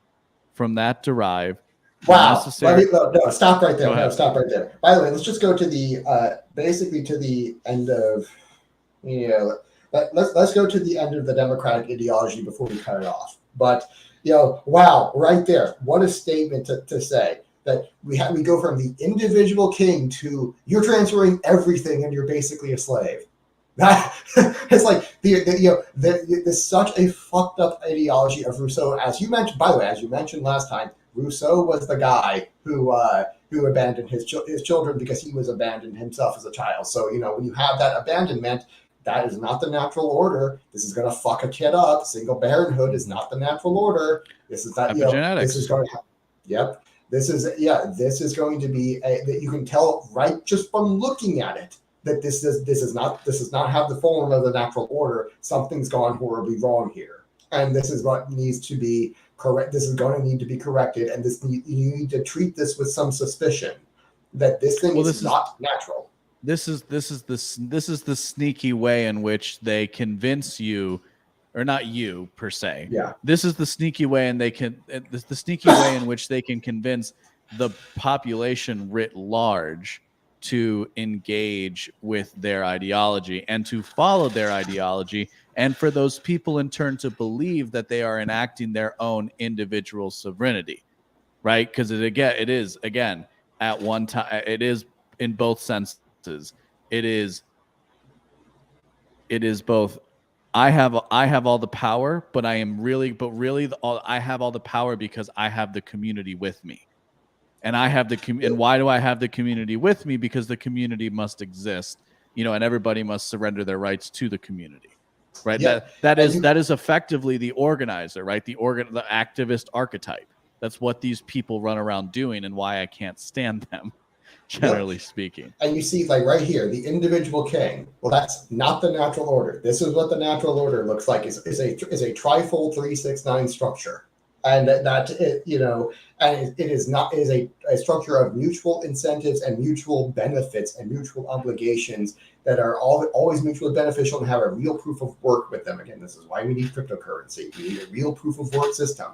It's not an individual king who's making a pact of total surrender. It's like, that is not the natural order. It's so obviously wrong just from looking at it. Once you understand that this is, we're created in the image of God, this is the Imago Dei, sovereignty is in the relationship where the Spirit of the Lord is found. That's what this is what that looks like. There is liberty. Where the Spirit of the Lord is found, there is liberty, because if I have a good relationship with you that is mutually beneficial, I don't have to worry about you screwing me over. That's just not how that works, and that's why there's liberty wherever I have a good, right, mutually beneficial proof of work relationship. That is the natural order. And so when you see that, like this right here with the democratic ideology, where the liberal postulate of you have an individual king who is also like a slave with total surrender of, total transfer of every associate, all his rights to the whole of the community. Well, what do they teach us about democracy? Obviously completely wrong.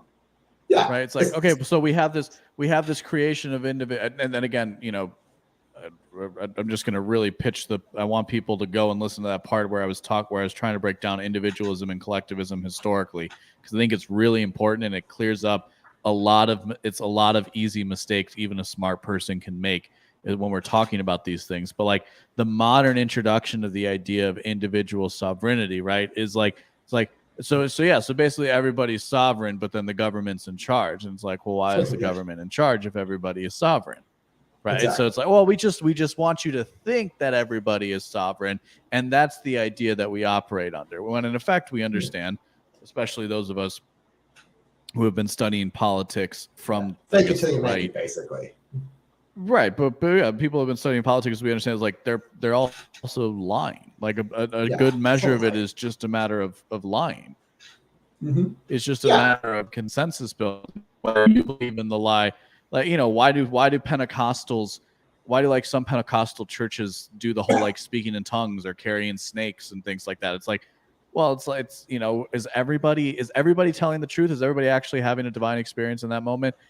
You know, we've talked about this and it's there's that line of the performative versus like, what can I do just by mimicking the behavior, and by mimicking that behavior am I becoming closer to the thing in itself? There is an Enlightenment philosopher like Moritz, I think it's Moritz, who talks about this. He's not a very popular Enlightenment philosopher because he has a much greater sense of the human spirit, I think, than many other people in that time. But he builds this hierarchy where he talks about how like we invariably end up just like it like starts with the aping, and the aping becomes acting, and the acting becomes like we start to improvising, and then improvising. Yeah. We eventually reach the stage of like, you know, becoming. I might say like becoming our own person. I think he uses the term like philosophy. It's like where he says people can actually build up, which is your ability to like actually operate the synthesis, which I think is something very natural we do. So as it relates to then what can we do? So if everybody's fed the idea of democratic ideology, again, if you weren't given a good Catholic education, you don't understand, you don't even have the framework to reference a Trinitarian conception of sovereignty, right? You just you literally don't, because it's not there. What most people are given is the democratic conception of sovereignty, and that's the only conception of sovereignty they've ever been taught or put to play or given to play with. If they've been presented a Thomistic or a Catholic idea, it is usually presented as the thing that was before, right? Like this, and you know, presented in the progressive frame, which is to say, well, this is what people used to believe. So, you know, again, some of this is, I like to, you know, I'm fond of saying human beings take ideas and we run with them. So it's in, you know, the engineering aspect is what ideas are going in that a million people or billion people then get to take their own unique twist on, in a matter of unity and in unison, if you will, to actually then manifest a set of ideas in reality. Exactly. And like, this is exactly what happened with the, you know, in history, and why we got to liberalism is that, you know, you had a system that had, you know, it was a very poor circulation of elites at the top, at the shareholder level, where, you know, where the shareholder level was supposed to be, you had just a royal family that was just basically an extended family. And you had a really poor system of circulation of elites that leads you to basically incompetent royals who can't consolidate power. And so when you have, but it's functional enough to get the system to work just enough that you get like the invention of, you know, private corporations in the like very late 15th century, but they don't really manifest into the full-blown thing until 1602, which is like a little over a century later. And what happens is, this is when you get, because you have the first publicly traded corporation, there's the Dutch East India Company in March 20th of 1602, I believe. This is when you get a parabolic trajectory takes off, you know, with like economically, because this thing is like the engine of creation. I mean, this thing is a perfectly balanced incentive system. Like the publicly traded corporation is a perfectly balanced incentive system to where, you know, now you have real mass production can start taking place of every kind of good everywhere in society. And the system gets rapidly adopted. And at the same time, your state can't scale upwards. So what ends up, it doesn't have that ability to continue consolidating power at scale because of this broken circulation of elites at the top. And so what ends up happening is that you get the development of power centers outside of the church. And so Carlos is asking, let me explain that a little bit. You might have missed the first part of the presentation, which was all about the natural order and how this shit is supposed to work. We had like a probably hour-long presentation on that, but I'll go ahead and explain it to you because you're Carlos and I really like you. What happens is basically a publicly traded corporation is the image of God. It is the image of the natural order. And so because of this is how we're supposed to be behaving in society because of that, and this has a properly balanced incentives at every single turn, and which is what sovereignty actually consists of. Sovereignty is not that you can't hurt me or you can't aggress against me. Sovereignty is that you have no reason to. And that we have a mutually beneficial relationship that you would be sacrificing by aggressing against me. So why you would never hit your wife or something like that. She has real sovereignty in her relationship with you, and vice versa. I don't know, or maybe not vice versa. I don't know. Well, sovereign again to the point, what you said before. Yeah. Sovereignty is the relationship. Yes. So again, so is the right relationship, not just is the right relationship. But sovereignty is in the relationship. So we might even say, okay, so God is sovereign. Okay, but somebody might come back, somebody clever, right? Might come back and say, well, aren't we made in the image and likeness in God? To which the response is yes. So therefore we are sovereign, but sovereignty still belongs to God because sovereignty is in the relationship. And so in that we are created, we therefore owe sovereignty to the creator. Yes, effectively, yes. Let me pull this one back. Which is also then why you're supposed to, you're supposed to obey your parents, as it were. Yep.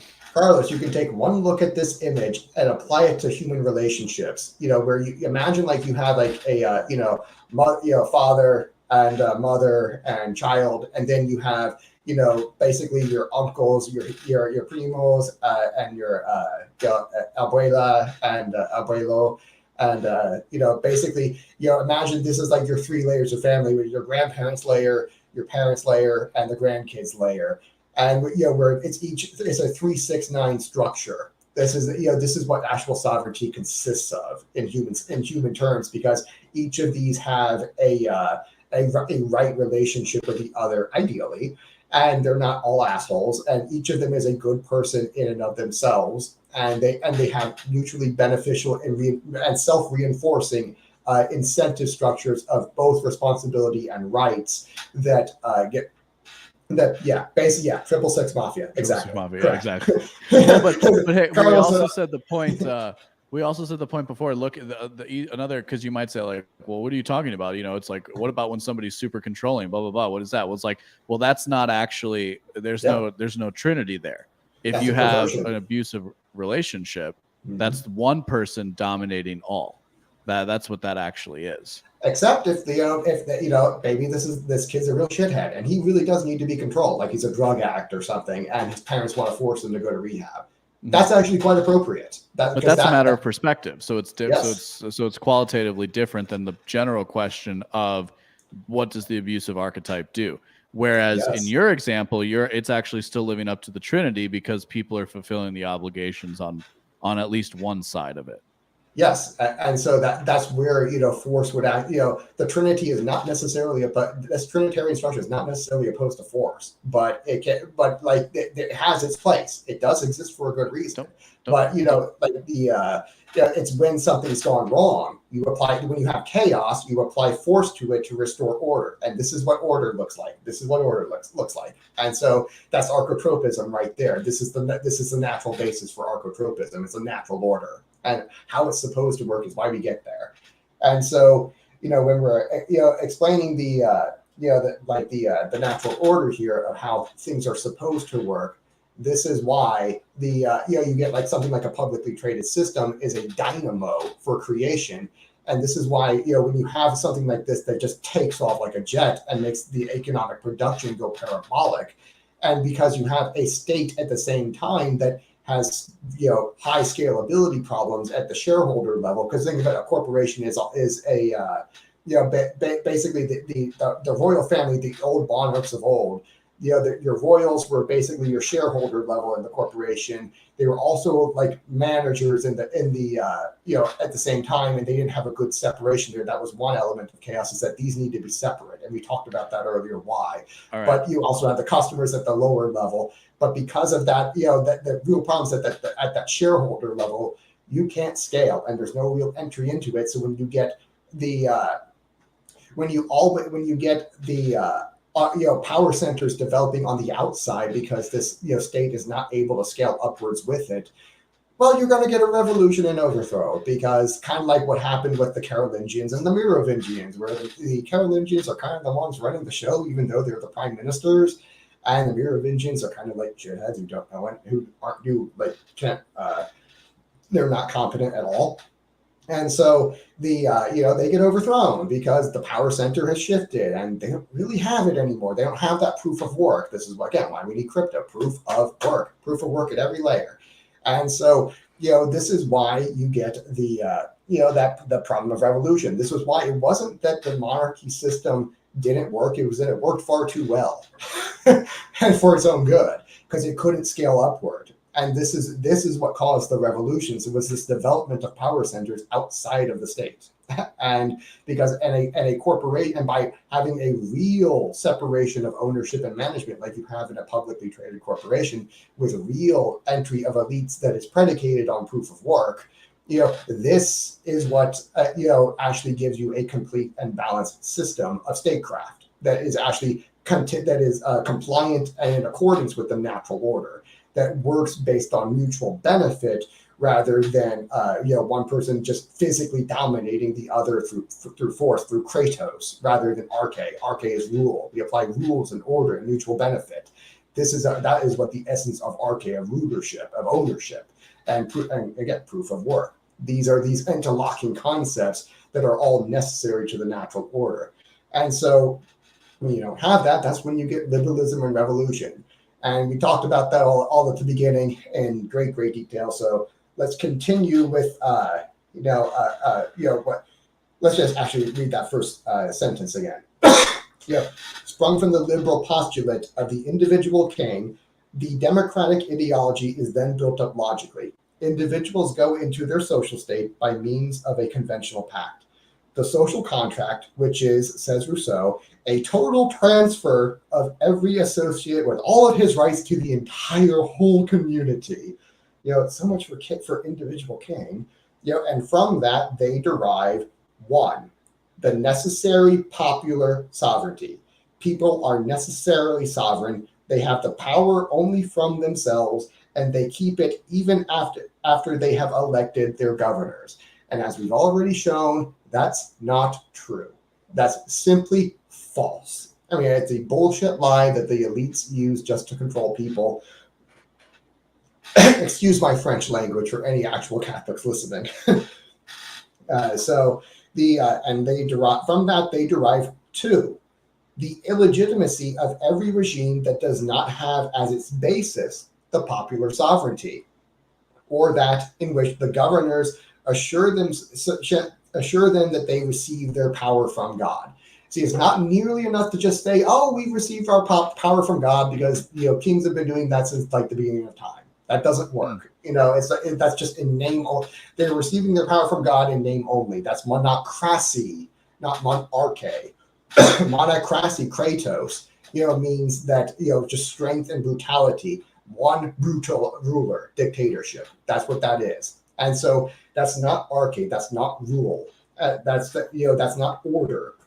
And so and the popular sovereignty, we've already debunked that. That is not true. This is what the natural order looks like. 1 second.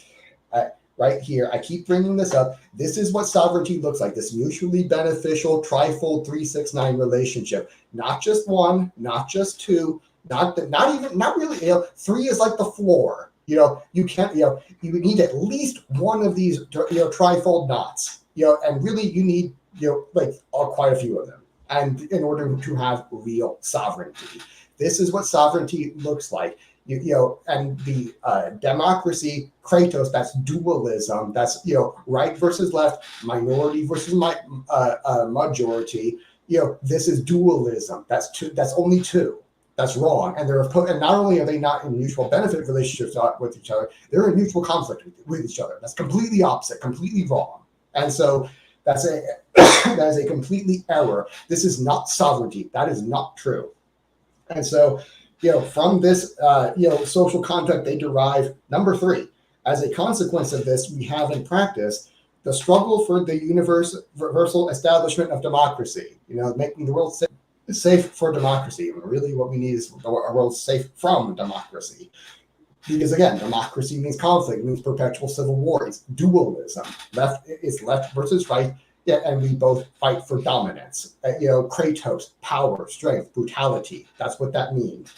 It's literally in the name. Instead of rule of one, you get a brutality of the people. Democracy means demos for village or people. Kratos for power or strength, or really has a brutality kind of connotation. So you're literally talking about brutality of the people. It's in the name of democracy.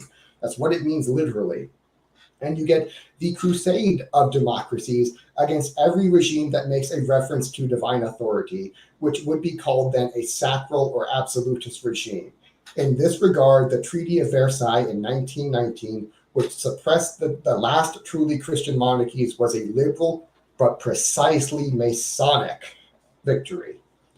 The political rule of majorities, 4, who are supposed to express the sacrosanct and infallible general will.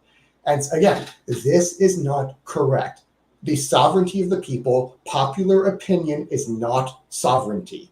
This is, sovereignty is mutual benefit. This is what mutual benefit looks like. It does not look like a fucking civil war. And so, what he's going to say, he's going to start endorsing some of the elements of this a little bit, but not in a terrible way. But basically, here's where we are right now. And that, this political rule of the majorities, this is just domination, Kratos, strength, brutality. This is not the natural order. The natural order is mutual benefit. I keep saying that because it's extremely important. By the end of this, you should be able to take one look at this image and say, what's the natural order and what's not? Extended families are the natural order, 3, 6, 9. Units of 3, like Tesla says. It's that 3, 6, 9 structure that he was talking about. This is the natural order. That's sovereignty. This is not. Majority beating up the minority is not. And so he says, I would like to repeat, in case it is needed, in the face of this democratism, which is now penetrating the church by means of collegiality, that the majority does not make the truth. But without the truth and justice towards God and our neighbor, what solid foundation can be built? Right there, he's talking about proof of work. This is right. Again, this is why I keep talking about crypto and Bitcoin. Carlos, you say 3 sounds simplistic, kinda. You're not far off. We did talk about that at the very beginning of the show. That 3 is kind of like your floor. It's your baseline, and it's not quite stable by itself. It needs those other sets of 3 structures. Because if you don't have that, you have an unbalanced system where there's no correction mechanism. There's no social correction mechanism for error. Because in a democracy, basically in a democracy of 2, there's no majority. There's really just one, and one of them's got to have a veto power, like in marriage. This is why if you see childless marriages, they're not quite stable. You need to adopt, and you need to have, good parents and good extended family to help keep that thing stable. And that's the other sets of 3 structures. Yeah. Or where's a place where you do see some childless marriages that are stable? It's like they're both teachers, right? So they engage in the surrogate, the surrogate activity. Yeah, it's the surrogate rearing of children. I would respond to the simplistic claim by saying, yeah, okay, that's the point. When something can be made very, very complicated and very, very simple, I think you're actually closer to an understanding than you are if you have a really complex explanation for things. And in fact, I think that's the realm of mysticism, whether that's a scientific mysticism or a religious mysticism. is Well, I mean, you do have absolute divine simplicity, which is not exactly a simple subject, but it's true. Mm-hmm. God is absolutely simple. Oh, right. But to the point I was trying to make too is like I work on that a lot, is building up the complexity, but then also finding the simple through line in that. Well, think about it. Tupac and Biggie, man, East Coast, West Coast. One had to dominate the other. There was no Trinitarian balance in that feud, right? Whereas, you look at where Chicago, Midwest, Kanye, right? Like that's one of the reasons why there were such good artists that eventually came out, or kind of a little bit one of the reasons why the Midwest is maybe forgotten about. I don't know. Yeah. That's like actually Joshua Ham brings up a really good point right here. He says when a single mom has a strong support network from grandparents, uncles, aunts, uncles, etc. That can happen kind of naturally. Like, your father gets killed in war or something like that. War's not natural, or maybe he just dies because he got sick or something like that. And so we had said even in the case of widows historically, right? Like that's one of the reasons why the church stepped in to take care of those people, or as one of the institutions to do that, is to fulfill that third part of it. Basically, again, if one of these Trinity knots is not a Trinity knot, but the other two are, the other two can compensate for the third. There's a redundancy mechanism built in. This is why you need the 3-6-9 structure in order to have real full sovereignty, so you have redundancy. Three is also representative of the necessary social structure of humans as well. Sorry, that was something we covered earlier too. I just wanted to hit the point towards the question is, without, because to your point, two people, one person leads, the other person follows, right? Yes. And that might switch from time to time, but with three people, when you have three different perspectives operating, that completely changes the rules of a game. Right? Suddenly you're not, if you study game theory, when you put in three players, it dramatically changes. That's why most sports are two teams. Yeah. You go from individualism to dualism to Trinitarianism, to where you actually can have a mutual balance and a real division of labor, to where, and so this is where you actually get a completeness, is at three. And that's like the floor. That's not full, but you need these other redundancy mechanisms socially, because shit happens. Shit just goes wrong. And so when you have like a single mother for whatever reason, but she has a strong support network from grandparents and uncles who can kind of fill that fatherly role somewhat for the kid, and you can kind of make that work, and where the damage is not nearly as bad. And so, but like when you have the state that's malformed, where you have the market, and the church, and all of these are predicated on the family structure below them of three, but the state, let's say the state is this one over here, in the diagram, where the state is malformed, it's not in. This is like one of the three main institutions of human societies. Well, one is state, two is church, three is market, and these need to be interlocking, with mutual incentives. They need to be complete in themselves, so it's not. So this is why, this is how the Orthodox conception of Sinfonia is incorrect, automatically just off the bat, is that because it says, oh, these are supposed to be equal. But the church has like one. The church has that corporate structure in itself, but a monarchy doesn't, and a republic definitely doesn't. As a constitutional republic definitely doesn't.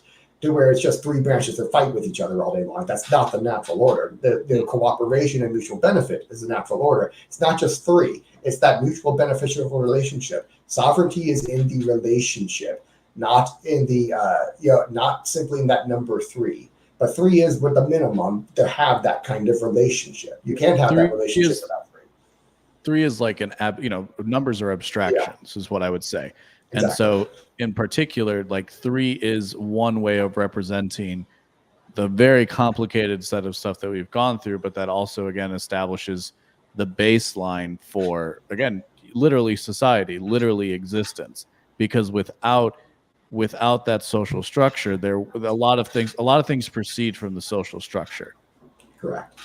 And Joshua Ham brought this up. We're taking basically questions right now. He says, I know it sounds simplistic. I understand that the Trinity perhaps sounds too simple, but God is Trinity manifest, and yet he is unfathomable. I would say incomprehensible is probably a closer word in English to the translation of the meaning. He says, if God is three, it makes sense that he's three persons, one God, one divine essence. And, that three is the natural order to me. It's not that there are three gods or three beings. It's one God, three persons in one divine essence, in one being, one God.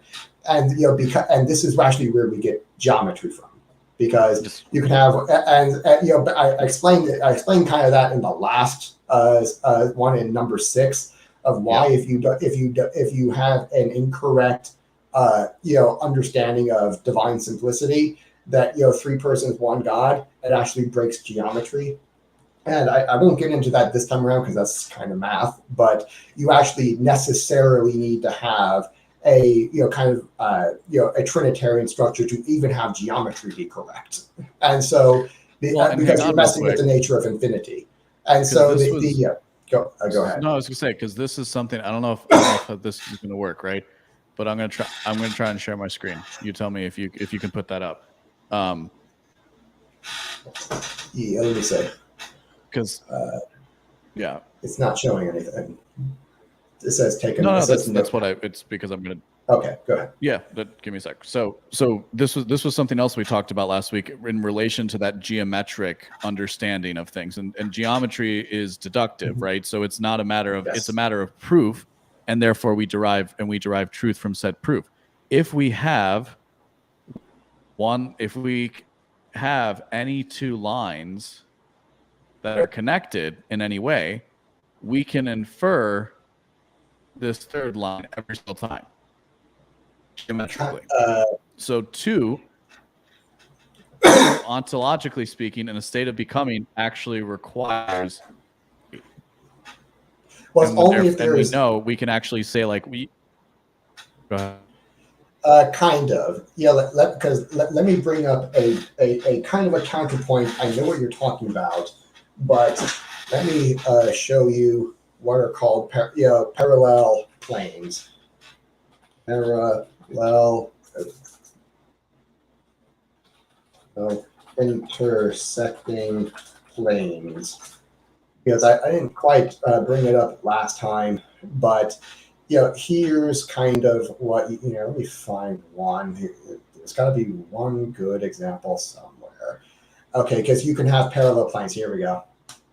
Yeah, let me share this and bring this up. Actually, I think I'm sharing this screen right now, so I can just do that. Here we go.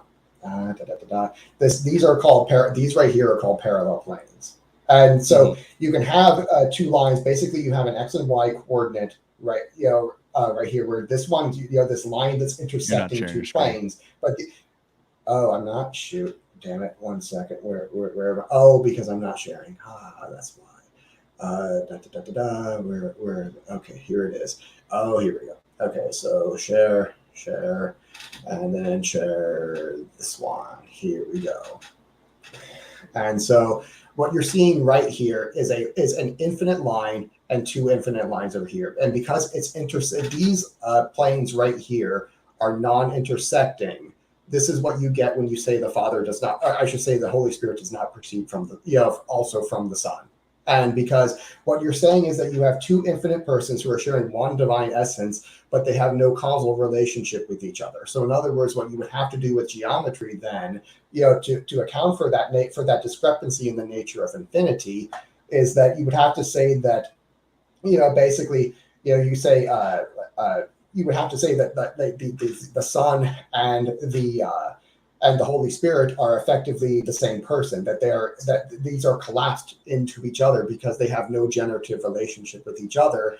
But they both have a generative relationship with the Father, who would be this that take the form of this generative line right here. Because it is, you would have basically think of these as two x and y coordinate planes. Whereas this is you would have x and then there's y, but there's z over here, and z and y never meet. So because they have no relationship with each other. So in other words, if you were going to be plotting geometry, you would not have 3 dimensions. You couldn't have 3 intersecting dimensions. That wouldn't work. You would have to have 2 parallel planes, where you would have X and Y and X and Z. And because Z and Y are only parallel to each other, they are not intersecting. And this is what it needs to be line through A, but in my example, if line AB and line AC are connected, right, at A, then we have we can infer line C to D. Parallel planes is obviously a step above where I was as far as geometric theory. Yeah, I mean, basically, what you're saying is actually how geometry works. That if these are all intersecting, in other words, one to one essence, then you would be able to imply three that from two that there would be three, and so. If you know that there are three, and they're all in one essence, then they need to be intersecting. Here you go. How that geometric relationship three is like work. the least number of your address is usually consisting of at least three 3 points, right? If you actually want to plot, 3 is like the base necessary needed to triangulate the position of something, right? Yes. If you're trying to measure a thing, you can't do it with 2. 3 is the base. The 3 is the basic point with which we can establish a trend in statistics or mathematical models. Again, the number repeats itself and manifests itself to, I think, at a symbolic level, at a philosophical level, but also at a very practical level. Well, you see it right here. Also, shout out Josh just with the stool metaphor, precisely correct. Exactly. In the comments. Here's what you're referring to right here, where you have an X, Y, and Z. They're all intersecting coordinate planes, and this is how geometry actually works. with in the real world, because you have that there are 3 or 1, but and each of these lines are infinite. In their scale. They're infinite, and so when you say that you have infinity, but two of these persons don't have a causal relationship with each other, this is what the geometry you get of the world instead, because they are the first cause of reality, and you can't just like say, oh, I'm waving a magic wand, and it doesn't have to work logically, but it kind of does, otherwise he's not like the perfect God. Because he's perfectly logical, perfectly rational. We might not know what those reasons are, but we know that he is. And he is the cause of reality. He makes this thing like him, after himself, after his own being. All that has been, gets it from him. And so that we are 3-dimensional creatures, this is clearly wrong. This is clearly correct. The Holy Spirit proceeds from the Father and the Son as a single spiration. And that's how you get. And so, if you're saying that the Holy Spirit has no relationship with the Son, then you break geometry right off the bat. So that's the explanation for why we need the filioque in order to have proper geometry. But we were at. I think you finished it. The democratic ideology. Yeah, we were at the majority does not make truth. Truth makes the majority, and because again, this is what proof of work is about, and so back to cryptocurrency. But this is because of that. It really does matter that you actually get the natural order correct. You can't just say that which is what he's going to do, and I'm going to take him apart. Is that you cannot just say that they need to be claiming that they have the God as their basis, or they need to be really believing that they have God as their basis. That doesn't work, because that's not in keeping with reality. Political reality is what it is. This is a power projection game, and if you don't have that power, you don't have it. That's a real problem, and that can be used against you. And well, so to the point. How many of these modern secularists practice astrology, or give deference to the universe? Right. So again, you betray yourself. So you betray your ideology through your actions, and of course they are in so doing, ironically enough, actually trying to manifest the natural order, as you've defined it through over the last 2 hours. Yeah, effectively, yeah. And so we're running up on 2 hours right now. I think this is the time where we cut this off, and we'll have part 2 next week, where where at least I kind of take Lefebvre apart, because he makes some mistakes here. But these are honest mistakes he's making. Them. He's not really intending to make them, and these are correctable. And I think he would agree with me if he were alive today. So we're going to cut it off right there. Thanks for coming in, and we'll see you guys next week. Oh, plugs. Forgot plugs. If you know me, if the first time you're seeing me, head over to beenawake.com, subscribe with your email address, please and thank you.